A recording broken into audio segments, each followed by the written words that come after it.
Here is something they did not tell me when I was growing up.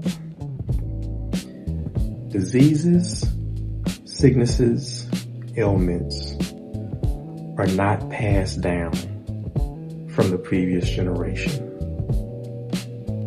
In actuality,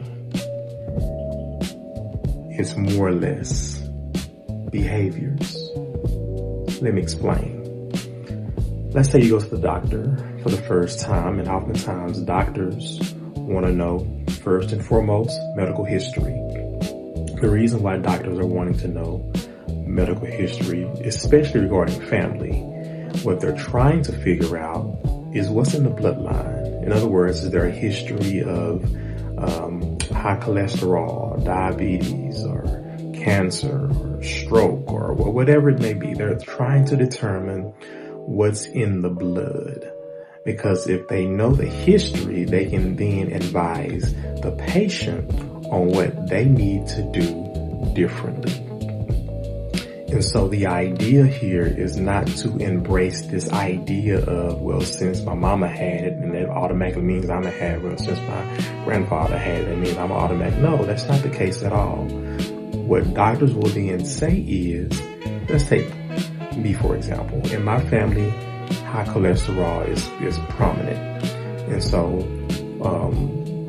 when I went to the doctor some years back for the first time in a long time, and they asked for my history, that was something that was prominent. And I remember them, once they ran some tests, sure enough, numbers came back.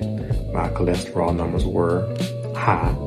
And they wanted to put me on medication. I didn't want to get on medication. So I asked, what's the alternative? And here's what they said. If you don't want to take cholesterol medication, then what you need to do is diet and exercise. Now, there wasn't a history of diet and exercise in my family. And quite honestly, I didn't want to change the foods that I ate, and I certainly didn't want to go to the gym.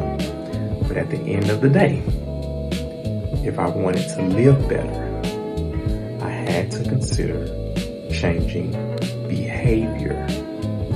Because what I realize now is, if you change the behavior, you change the condition. Because our families don't pass down the condition, they pass down the behavior.